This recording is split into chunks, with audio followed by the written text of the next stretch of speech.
يا مساء الفل عليكم، كل سنة وانتم طيبين. ومعانا أول فيديو ل 2019 إن شاء الله تبقى سنة سعيدة عليكم. معانا النهاردة حلوى النيدو. الصنف ده قيمته الغذائية عالية جدا، طبعا أصحاب الدايت يمتنعون.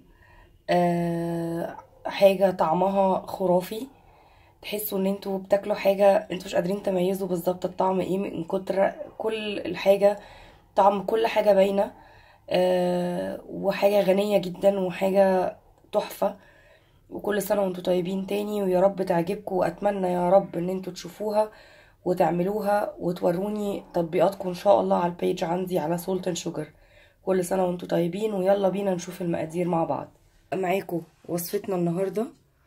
معانا المقادير الاول، معانا 2 كوباية نيدو، لبن نيدو محمصة، احنا حطيناها في صينية تيفال عشان نعرف نحمصها كويس. معانا 3 بيض، 3 بيضات، ومعاهم 3 فانيليا، 3 اكياس فانيليا او نقطتين فانيليا سايلة. ومعانا نص كوباية زيت ونص كوباية سكر. هنحط كل المقادير بتاعتنا في الخلاط وهنضربهم مع بعض ونرجع لكم تاني عشان الصوت. ودلوقتي احنا الخليط بتاعنا جاهز. ممكن بس لو انتوا حسيتوا ان هو يعني سميك شوية، هو المفروض ده قوامه. لو حسيتوا ان هو سميك شوية ممكن نقلل اللبن، يعني ممكن نخليها 1.5 كوباية مثلا، عشان يعني الزيت بيتقل القوام، فما بنضربه في الخلاط ممكن نخلي اللبن 1.5 كوباية بس، مش 2 كوباية.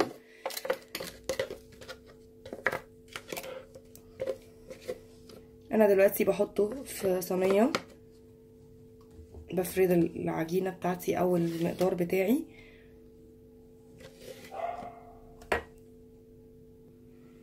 انا كده خلاص صبيت الخليط بتاعي، بفرده بس في القالب كده بتاعي اللي انا حاطاه فيه.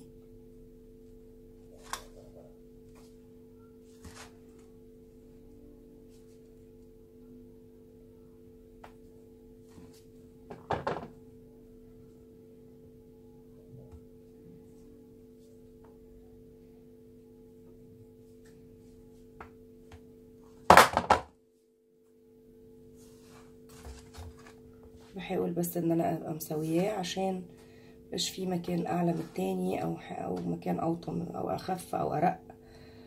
فدلوقتي انا بس بسويه في الصينيه.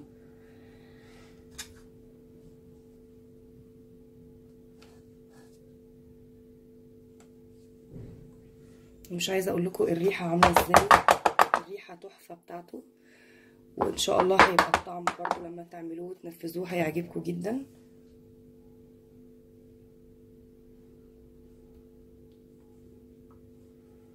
ممكن طبعا تحطي لو انتي حابه تحطي مكسرات معاه، اي حاجه تحبي تحطيها، شوكليت شيبس، مكسرات، زبيب، انتي وذوقك. يعني انتي لو حابه ان انتي لو ولادك بيتقبلوا الحاجات اللي هي المكسرات او الشوكليت شيبس او الزبيب، جوز هند، دي حاجه ترجع لك انتي في الطعم.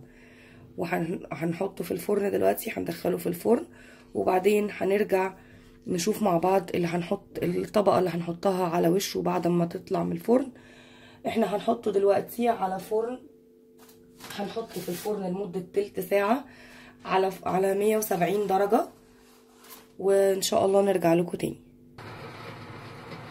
ورجعنا تاني مع بعض. دي الطبقه اللي هنحطها على وش الحلوى بتاعتنا النهارده او الصنف بتاعنا النهارده. دي هيبقى علبه لبن مكثف،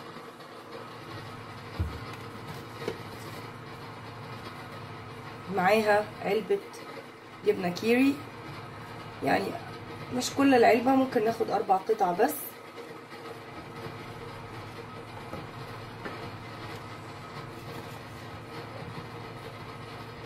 وبعد ما يخرج الخليط بتاعنا هنصب عليه الخليط ده وندخله الفرن تاني عشان يتحمص وياخد لون لطيف مع وصفتنا النهارده.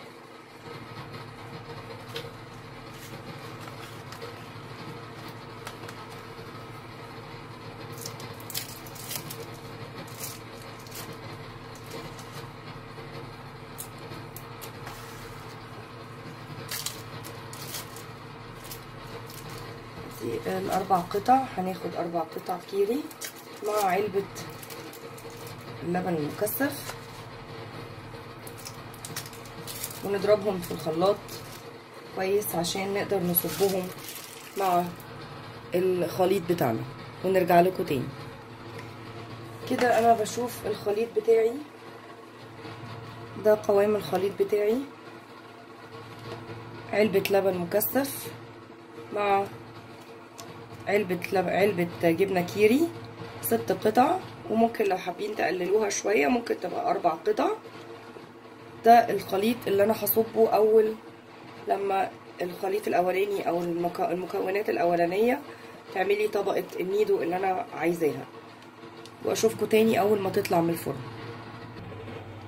وادي كيكة النيدو معانا طلعت وعليت معانا اهي. لو انتوا حابين تعملوها سمك ارفع بنكبر الصينية شوية.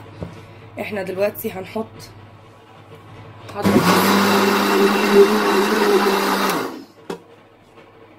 هحط على وشها الخليط اللي قلنا عليه، علبة اللبن المكثف مع 6 قطع كيري،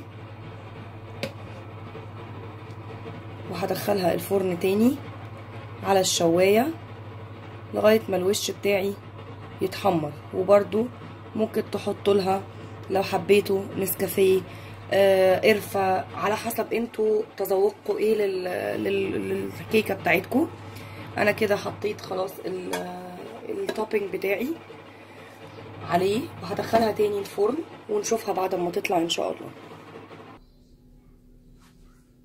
وادي النهارده معانا حلوى النيدو بتاعتنا، ودي بعد ما طلعت وبعد ما حطيناها في الفرن تاني بعد ما حطينا الطبقة التانية عليها، وبألف هنا ويا رب تعجبكم.